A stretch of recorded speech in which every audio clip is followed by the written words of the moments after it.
If there is one video I've really wanted to do, it has got to be this. And it is because I know there are many women who want to advance in their career. They want to follow their purpose or their passion, but they are wondering where do they begin because they have family and all that. In my postgraduate studies, I actually got all A's and 1B. And I honestly feel that was good as a mother and as a wife. And I want to tell you what worked for me so that you may try it out.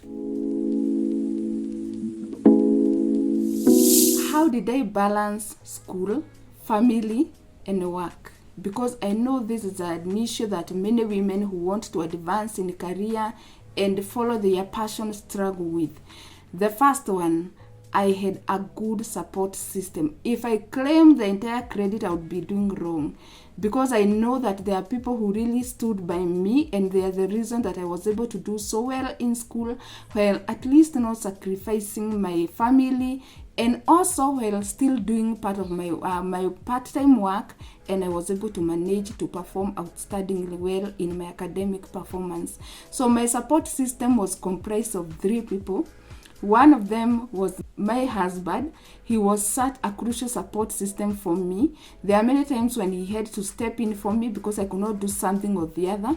But then I would attend evening classes, and they would end at 8 p.m. And by the time you are packing your things, whatever you are using, it's 8:30 p.m. So there are many times when I could not be there for my children as I wish, doing the homework and the rest. He would always take control of everything and make sure that everything goes well. But I usually say, and I really emphasize, if you have a husband who doesn't support you as you would wish, but at least he doesn't sabotage you, you should not use that as an excuse. So you take control of whatever you need to take control. If it's looking for school fees, you look for it, and then make sure that you pursue your passion, not having a supportive husband as an excuse. The second person who really came through for me, it has got to be my DM, my nanny. She is such a good girl, Purity, and one of these days I'm going to bring her on board. I'm going to introduce her to you because honestly I would not be able to do all the things that you see me do without her. So she was so crucial when I was studying, because there are many times when, especially when we had physical classes and I had to leave very early in the morning, there are times when I did not even have time to tell her that we are going to cook this or the other, but she would take over and make sure everything runs smoothly. The same way in the evening, I did not have to worry that I have gotten into class. There are times when by then I would come from the hospital setting where I'm currently practicing, and then I have to get into class. And there are many times when I did not even have time to instruct her on anything. But she will still make sure that everything runs well. That girl has been so instrumental in me. And that is why I usually say that if you want to really do well as a woman, as a mother, and as a career person, you have to make sure you invest in a good domestic manager or the nanny, because she is the one who is going to make sure that whatever else that you do when you're not working or when you're not studying, she is going to make sure that everything runs well. You respect that woman, you respect that girl, because she's the reason you're able to do what you are doing. The third support system or source of support, it had to be my friends. I remember I had these instrumental friends who would really encourage me, who would show me that it is really doable. It's not that I don't want to mention them here, but they know themselves and they have been so instrumental. I would sometimes feel so worn out over the weekends, but they would encourage me. You know, those people who stand by you, who cheer you up. And by the way, including my own sister Cynthia. She was also instrumental, encouraging me. She used to tell me that I loved studying, cheering me up, clapping for me. Those people, they really gave me the emotional support that I needed. They made me feel that whatever I'm doing, it's something worth pursuing. And they would really tell me, your future is bright. We want you to do these things. The world, actually, one of my friends really humbled me when she told me, the world is waiting for you. So you can imagine when you have such support, you really got no choice but to give your best foot forward. The other issue regarded time management. That is one thing that really helped me, smart time management to be specific, because when you are a woman, you are a wife, you are a mother, and you are studying and you are working, you just have to manage your time well. You just have to do certain things that are explained to you that will help you be able to maximize on the time that you have and make sure that you do the best with the time that you get. And one of the things that I used to do is that I used to schedule my study in the morning. I'm going to explain later that I was working remotely, so for me that was possible. So I would make sure that I work early in the morning. I study in the morning and then schedule work for later. And this would help me because in the morning you are fresh. You are able, even if you schedule just 1 hour for revising, you are able to absorb as much as possible. That really helped me, and I really feel it played a huge part in my studies. I eliminated what I call the time wasters, those things that you do and you don't need to do. So I need to make reference to the previous point that I had this supportive nanny. So she really came in handy. If I didn't need to do something that she could, if she could do something, I made sure that I delegated that to her, so that I eliminated wasting time doing things that I don't need to do. And other things that I did to avoid wasting time is that I did not have time for idle talk, hanging out in the village, doing nothing. Those ones I had to put them aside. Not that I was doing them before, but at this point I really had to make sure that if I'm going somewhere, if I'm going to the shop, if I'm going to shop for something, I cannot idle. I have to go and come back and continue with whatever that I was doing. So I eliminated the time wasters. Also, the other thing that I did is that I did not pile up my revision materials. So I would make sure, and by the way, I'm really grateful to my lecturers, because if there is something that they did, they always made sure that immediately the class ended, they sent us the materials, the materials for that class. So at any one time you had the notes that you covered in class. Now I did not wait until the exam time for me to revise. I made sure I continued to revise as the materials came in.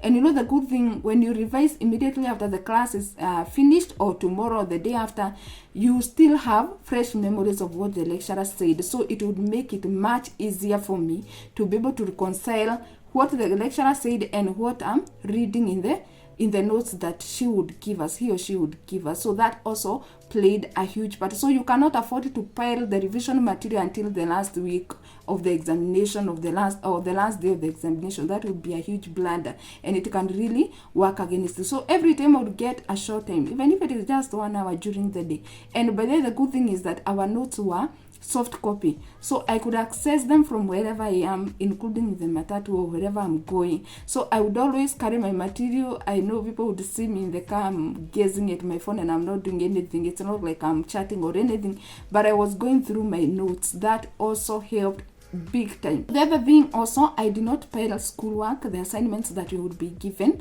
I would make sure that I complete them as soon as possible again, so that I would, because even the class assignments that would be given, they were also carrying some marks. So I had to make sure that I also don't pile and I have to complete the assignment the last day. That is something I really avoided, because for me the class assignments would help me study.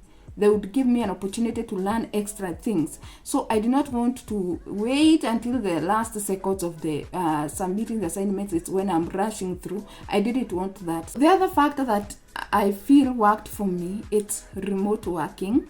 I know not all of us are privileged to be able to work remotely, but there are also those who are doing it. So working remotely was so instrumental for me, because it meant I was working from the house. So by the time class time is coming at 5 p.m., at 6 p.m., I'm in the house, I'm settled. So I would make sure, even though I was working remotely, by that time at least I have completed the work that I had. Remember, I said that I would start by studying in the morning. So by around 10, I would take up work and go all the way to around 4 or 5 p.m. So by the time class is coming at 6, I'm settled in class, and I never missed a single class. I have to mention that. I never missed a single class. I was always there because I'm working remotely. And during the times when I would be out, fortunately, I remember there were times I had to enter class from wherever I was, not in the house, but they are countable actually, very few times. Otherwise, most of the time I was in at home, settled, and actually waiting for the lecture. I'm one of those who would arrive I would log into the class before even the lecturer comes on board. So that also helped me. Working remotely, it eliminated so much stress for me, because at the same time I needed to continue working to be able to support in the bills in whichever way that I could, because my study were quite costly. So I really had to make sure that I also contribute wherever that I needed to contribute. Working remotely also helped me because apart from working remotely, it was also freelance work, meaning that no one was really controlling my schedule. Yes, I needed to work to be able to make money, but I was not operating under anyone's schedule, as long as I could schedule my tasks in a way that could favor me. And this helped me because also during the exam week, I would make sure that I shelf work. But at that point, I did not care whether I'm going to make money or I won't, because I knew this exam was a one-off thing. So I could not sacrifice it. So what I used to do is that I would, during the exam week, I would shelf work and concentrate on the exam. Remember, I had started revising way earlier, so it was way easier for me to study again because I'm doing something that I've been doing. Another factor that helped me is being real in that at some point, I won't lie to you, there are times when I would feel overwhelmed. And whenever I felt overwhelmed, I remember I would just take some time off everything. Remember, again, my work was favoring me, so I would take 1 or 2 days off to be able to relax so that I could re-energize for the following week. During the weekends, by the way, this one I forgot to mention, during the weekends, I really did not want to be occupied. So unless it's a very important function and you invited me on time, I would not be able to attend, unfortunately. It's because during the weekend is the time when I would re-energize for the week that would follow. So that is something that I was really keen about, because you know me, I really prioritize self-care. I take the water that I preach. So I had to make sure that I don't compromise my self-care. So during the weekend, I did not want any other engagement apart from resting. I was not trying to be a superwoman and assuming that I'm not getting overwhelmed. Whenever I would get overwhelmed, I gladly took time off and re-energize. That helped me so that by the time I'm coming back, I'm ready to even do better. Lastly, the bonus point, during the group tasks that you will be given in class, I know most students do this. They avoid working on the group tasks because they don't want to carry that responsibility and burden, and that it would occupy them. But for me, this is what I would do, because also in our group sometimes we would have people who are not so willing to cooperate. I remember at some point it reached a point and I told myself I will be doing those group assignments so that it can be an opportunity for me to learn even more. So if no one else is willing to work on the group assignment, I would take it up and work on it. And that also helped me in revising what we had learned in class. And also because some of the group work would involve researching outside materials. So as I'm completing the group work, I would also get an opportunity to revise and to enhance my knowledge and skills. So these are some of the things that worked for me. And I believe you could have picked something or the other that you can also apply in your case. I wish you all the best. Don't limit yourself and don't wait for things to align. I usually say there is some things you will only learn as they unfold. So don't wait until everything aligns completely. Just take the first step forward, and then the rest you shall be able to figure out as you go. Because actually some of these things that I have explained to you, I came to learn that I'm supposed to do them this or the other as I was already in class. So don't limit yourself. Go ahead. Give it your best, and I wish you all the best.